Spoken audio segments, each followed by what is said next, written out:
It's Magic Monday, and I thought for Magic Monday today, since we're going back to Dominaria and we're in the middle of Dominaria United spoilers, I would crack this retro box of Dominaria to see what was inside of it. But before I get into this box, let me remind you that I do have a merch store where you can get this shirt and a lot of other cool shirts too. I'm partnered with the folks over at Merchland, and if you want to pick up the shirt that I'm wearing, or some retro Mountain Dew shirts, or anything else that I'm currently selling with new shirt designs coming all the time, go to merchland.net/boogie2988. We have shirts all the way up to 5X, so it doesn't matter what size you wear, we probably have you covered. Hoodies, t-shirts, and more. Some of them are pretty funny, and I think you'll love them, and you'll be supporting me at the same time. It's another Magic Monday. I'm excited to crack into this box of Dominaria. Not a tremendous number of chase cards in here, and probably the best commander cards that were in this set got reprinted, but it's still a fun little nostalgic little trip. If you remember, this is the set that had a legend in every pack, which is cool. I really like that. So sometimes you get 2 rares per pack, and there's nothing wrong with that. Hold on, let me adjust my camera. There we go. I know I've had a little bit of trouble with blurriness earlier, so I wanted to make sure we didn't have that problem again. Rat Colony. That card's alright. I think that's worth setting aside. So there's a lot of things that Dominaria is famous for. Legends, obviously, being one of those things. There's the Mirari Conjecture. Settle the Score is a foil. There's our legend for the pack. Shauna Sasse's Legacy. So Dominaria, for those of you who don't know, and I know this is going to be very familiar information for a lot of you, but Dominaria, for those of you who do not know, was where Magic originally took place. And for old heads like me, Power Short Start is interesting. Llanowar Elves. I can't believe we had Llanowar Elves in Standard. And it's so sad that we're not getting it back with this trip to Dominaria. I understand why. They're very powerful. But at the same time... Oh! Well, there's a nice little hit. Lyra Dawnbringer. Excellent. Another legend behind her, I believe, as well. No. So, okay, that's right. You do not get 2 rares out of this set. If your legend is a rare or a mythic, that's the only legend you get, if I remember correctly. Okay, well, as I was saying, Dominaria, for a lot of old heads like me, that's just what Magic was. Alpha, Beta, Unlimited, Antiquities, Legends, The Dark, Fallen Empires, Alliances, Ice Age, all of that took place on Dominaria. And the cards and the creatures that we saw there, you know, some Djinns, some Vampires, Singer Vampires, Sarah Angels, Rats, Funguses, Goblins. Really, for the longest time, that's just what Magic was. And eventually they started exploring other planes other than Dominaria, and I loved them all. I mean, obviously, Innistrad is incredible. That was a nice reprint, Goblin War Chief. Stillaway, that's a pretty decent card as well. There's a foil. There's Torgar, Famine Incarnate. The Forest, Saproling. I love most of the planes that we've visited. And when we went to Mirrodin, and then that became New Phyrexia, that's fantastic. And now going back to this old storyline of Phyrexians versus Urza and everything else. And if you haven't seen the forecast there is now us going back to Brothers War, which was Antiquities, probably involving some sort of time travel thing with Teferi. I feel like they're doing their Avengers-style storyline, Endgame, Infinity War kind of thing. And if they are, I'm all for it. I'm all for it. As an old head, I love getting to revisit my youth, even though I was in my 20s when that originally happened, I think. But then, getting to revisit my youth while also introducing a whole new generation of Magic players to this cool stuff. And the other thing that I find really interesting, I was really against it for a while, but they started involving other intellectual properties, other IPs, into Magic now. And so you're starting to see Doctor Who and Warhammer and Stranger Things and even Fortnite skinned cards. And for the longest time I was against it, but looking at the Magic the Gathering, or looking at the Doctor Who subreddit, I saw a lot of people that are really excited about these Doctor Who cards. And they will probably try Magic for the first time. And I like that. I want you to try Magic for the first time. I want you to download MTG Arena. I want you to buy a Commander deck and sit down with your friends and learn to play. I want that for you. I want that for every Doctor Who fan. This game is arguably one of the most complicated and detailed games of all time. And there, you can put an infinite amount of money into it, but also an infinite amount of effort, an infinite amount of knowledge, an infinite amount of time, and just really, really dig deep on this game. And if you do, sky's the limit. I've been playing it now for 29 years, since 1994, whatever. This year, next year they're celebrating Magic's 30th anniversary. In Las Vegas here in October, they're celebrating Magic's 30th anniversary. I'm going to be there. I'm going to be there for 3 days playing Magic. If you're going to Magic 30, be sure to look me up. But all of those people that have come in because of these new IPs, the Fortnite kids who bought the Fortnite thing, or parents who introduced it to them, the Doctor Who fans, the Stranger Things fans, the Walking Dead fans, now getting to enjoy this incredible hobby. That is, I like the idea of legendary sorceries. I don't feel they were strong enough. Some of them, a couple of them, Karn's Temporal sounding very strong, but I love that they're now going to get to explore Dominaria, and not only are they seeing what Magic can be like with Doctor Who cards and Fortnite cards and everything else, but they're also seeing what Magic is at its core, with Banalish marshals and Yavimaya shepherds and this human shaman guy, whoever the heck he is. And I'm hoping they fall in love with it the way that I have. I really do. And I do still feel like Dominaria is when Magic's at its best. Oh, Dreadshade. I like... Don't get me wrong, I love a lot of other planes. Most of the other planes have been very well done, very interesting. I'm so glad that we get variety. But this will always feel like Magic. So, Dominaria United going back and telling that storyline like I mentioned. Oh, Mox Amber, there's a hit. Wow, excellent. Excellent. Commander staple for a lot of Commander decks right there. Excellent. Nice.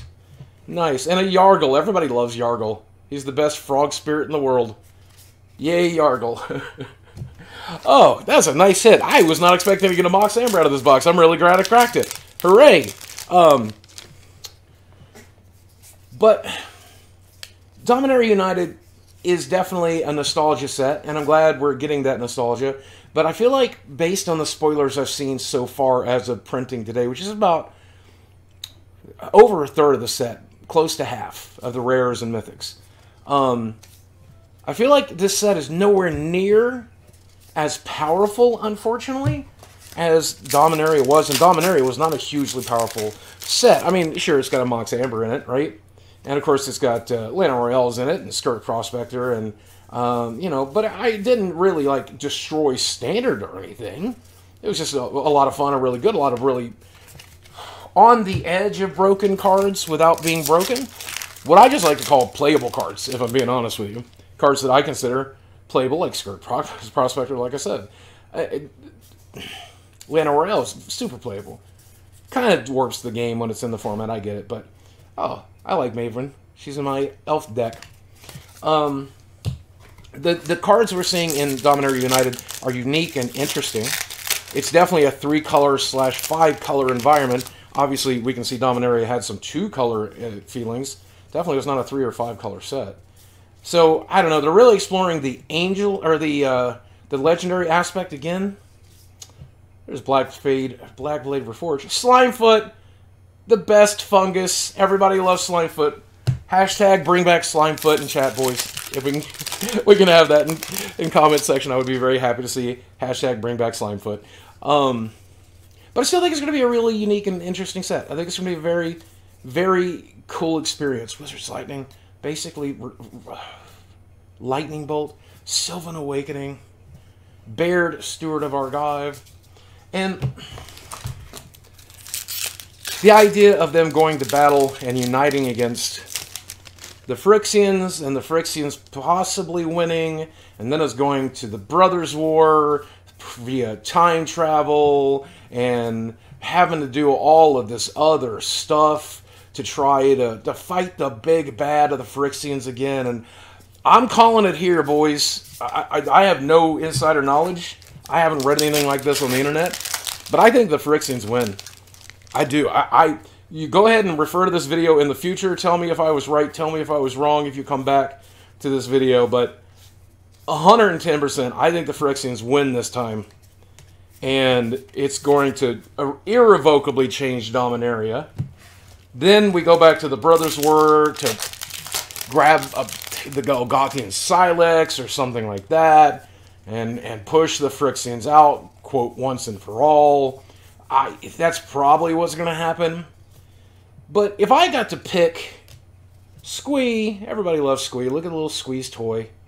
See, it's a Squeeze toy because it's, you know, you get it. You get the joke. You get the joke.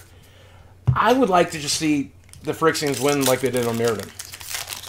I like the idea of the Phyrexians as the unstoppable force, and that no matter how you try to unite against them, you can't. You can't. I guess time travel is the way to do it. Oh, History of Benalia. But I like to think of the Phyrexians as inevitable. Oh, look at that. Foil Whisper and a regular Whisper. Not very valuable cards, but interesting correlation. 1, 2, 3, 4, 5, 6, 7, 8, 9, 10 packs left, it looks like.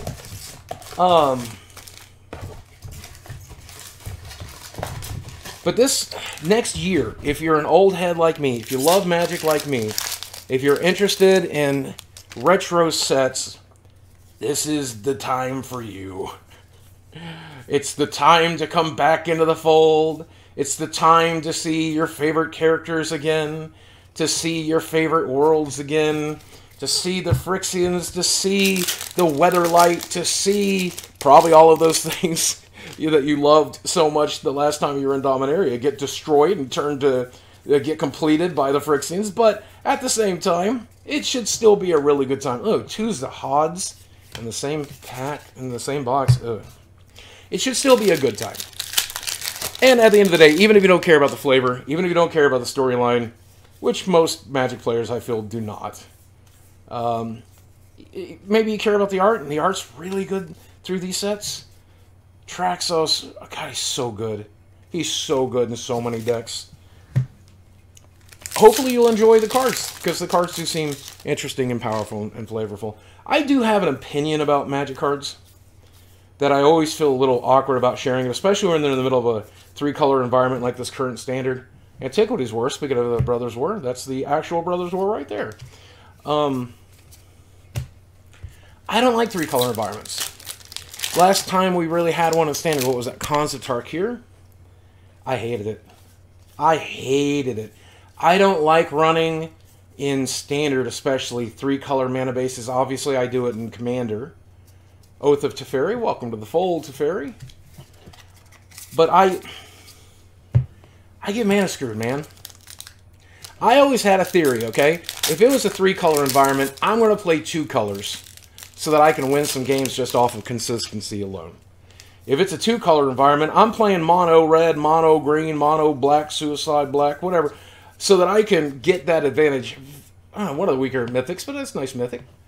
So that I can get that competitive advantage of not getting mana screwed. Because I don't know if it's causation or correlation, but I feel like I am the biggest target for mana screw in the world. I feel like nobody gets mana screwed like me. I swear, if I need two colors, I'm not getting it. If I need three colors, I definitely am not getting it. And you will not see me running 4 or 5 color decks. In Commander, it's pretty easy to deal with all that stuff. You load your deck full of expensive lands, fetch lands, shock lands, tri lands, all of that stuff. You're going to get there. You know, I've got a 4-color Omnath deck. I never get mana screwed. It's fine. But in Standard, it could just be that when I do get mana screwed, it really tilts me. Mishra's Self-Replicator. It really tilts me. Oh, and a foil? Eva? This card was so interesting. You could really tell with this set that Richard Garfield came back to help design cards, because some of these cards are just so weird. Every time Richard designs cards, he just designs some of the weirdest stuff. I wish he was helping with these upcoming few nostalgia sets. Richard Garfield, of course, for those of you who don't know, the creator of Magic the Gathering. He will be at Magic 30. That'll be my one and only time ever, hopefully, meeting Richard Garfield. I don't know if he'll be like meeting people. I don't know if you'll get to stand in line to say hello. But if I could meet the creator of Magic the Gathering, here's what I would say. And I'll tell you as I open these last 3 booster packs. By the way, stick around. I think we're going to talk a little bit about Dominaria United here at the end. If I could talk to Richard Garfield for just a minute, here's what I would say. Hey, sir, thank you for creating such an incredible game. I want you to know that it's had an amazing impact on my life. Most of the friends I have, I met over a game of Magic. I have collected and played the game since 1994. And it has not just been an entertainment for me, but it's been a way to socialize when I was having difficulty doing it. It was a way to get out of the house when I was housebound. It allowed me to employ myself at one point, and even now that I'm selling cards on Whatnot, it's allowing me to bring in an income all over again. But more importantly, it's allowed me to meet some of the most amazing people in the world, including you, sir, and I'm so grateful to meet you. Thank you for doing what you do. That's what I would say to Richard Garfield if I had the opportunity. Siege Gang Commander, great reprint, and that's a great way to end on the set. Let's take a look through these hits real quick. So maybe at Magic 30 I will get that chance, and maybe at Magic 30 I'll get an opportunity to meet you. Wouldn't that be cool? I know that my friend Billy the Fridge is going to be there, so I'm looking forward to hanging out with Billy. Decent box. I think the one card that you absolutely want to open out of Dominaria we got. It's nice to open the check lands. Those are always nice. But MOX Amber, you can't go wrong with a Mox Amber. That card almost pays for the box. Excellent, excellent. Feels so good. Every time I open packs of Dominaria themed stuff, it just feels like going home. It really does. So if you've stuck around to the end of this video, I imagine you're probably one of the people that want to hear a little bit about Dominaria United. And you might be thinking about getting back into Magic after a long time off. You might also be thinking about downloading Magic Arena and playing there. You might also be thinking about getting into Commander, or you might be a brand new player who's looking to learn. And I wanted to offer some advice here, because a question I got asked a few times while live streaming is, Boogie, should I jump in on this Magic set? And if so, how? So to begin with, you're just now learning how to play the game. Download MTG Arena. You can get it on iOS, you can get it on Android, you can get it wherever you want to get it, and it's a super great way to learn to play the game. And then once you're ready, then you can go move to physical cards, or you can stay digital if you're that kind of person. There's no harm in playing Magic digitally, though it's pretty expensive and you get nothing in return for it. You get no physical objects, and you can't sell out. So keep that in mind. It's always better to buy physical Magic cards. If you're interested in playing Commander, these Commander decks are really good. I'm actually really surprised. Each of them have about 10 new cards that are brand new to the format. One's a 5-color Matters deck. The other's like a 3-color deck. The cards that are new are pretty decent. And in terms of reprints, there's some pretty decent staples in here. Now, there's a ton of Commander decks that have come out lately. So you don't have to buy these particular two. And in fact, when these launch, they might come out at a bit of a premium. So my recommendation is don't pay a premium for any Commander deck. You can pick up one of the other Commander decks, which might even have more value in it for less price. But both of these Commander decks have about $80 worth of value in them. If you spend 50 bucks on one, there's no harm in doing it. There's absolutely no harm in doing it. And you can set down, and it's a great place to start. Playing 2 Commander decks against each other is a great way to play the game. And eventually you're going to want to start tuning those decks. When it comes to Dominaria United itself as buying booster boxes, if you're going to buy draft boxes, you should draft. Draft with your friends. Get a couple of people together, do some sealed events, do some draft events. Magic is at its best when it's a limited environment, and it's a fun way to learn the game is by playing in a limited environment through draft or through sealed. If you're looking to just crack packs, set boxes are always a good way to do it, and the set boxes are reasonably priced this time. The collector boxes have a lot of value this time, including a very slim chance of opening a Legends card from 1994. 3% of boosters will have that. But the collector boxes are a little overpriced this time at $264. And I don't know much about Jumpstart yet. I don't really have an opinion on it yet because I haven't seen everything that's in these Jumpstart cards. But here's what I will say. When it comes to cracking packs, if you're looking to get into the game, it's probably a better idea to get an idea of a deck that you want to build, experiencing the set through a limited environment, by reading spoilers, by seeing what's in standard, by seeing what commander you want to play, and by the singles. It's fun to watch creators open packs, and it's fun to open packs, but with some of the rares in this set, it's not an overly powerful set. Kamigawa was really powerful. A lot of really good rares in there. You could definitely get your money back on a box of Kamigawa. I don't know, based on this half of the set that we've seen so far, if that's going to be a possibility. There's a few pretty solid chase cards in here so far. Liliana the Veil, that's obviously going to be good to pick, even though she's not that played in Modern anymore. But some of the cards that are in here, the new Ajani's not very good. Sulphur Springs, this is the Cycle of Painlands. They've been printed so many times. You really don't want to open them again because you can get them so cheap. And a lot of these cards are 3 colors and 5 color cards, which are great for Commander. And there's a lot of good commanders in here. I think Zur is a really good, solid commander. I think a lot of these are going to be really solid for a lot of formats like Pioneer and Standard, like the Raven Man. But again, it's always better to buy the singles you want. Let content creators like me be the ones that open these packs, maybe so you don't have to. Now, if you're going to use those packs to create content, if you're going to use those packs to have fun, if you're going to draft with them, if you're going to do something constructive with them, buy packs. Or if you have the money and you don't mind wasting a little bit of money and not necessarily getting the exact cards you need, but it's more fun for you to open packs. I'm not here to yuck your yum. I'm not here to tell you you can't do it or shouldn't do it. I'm definitely going to do it. I'm definitely going to be unboxing packs of this for you, both here on YouTube, on Twitch, on whatnot. I'm buying the hell out of this set.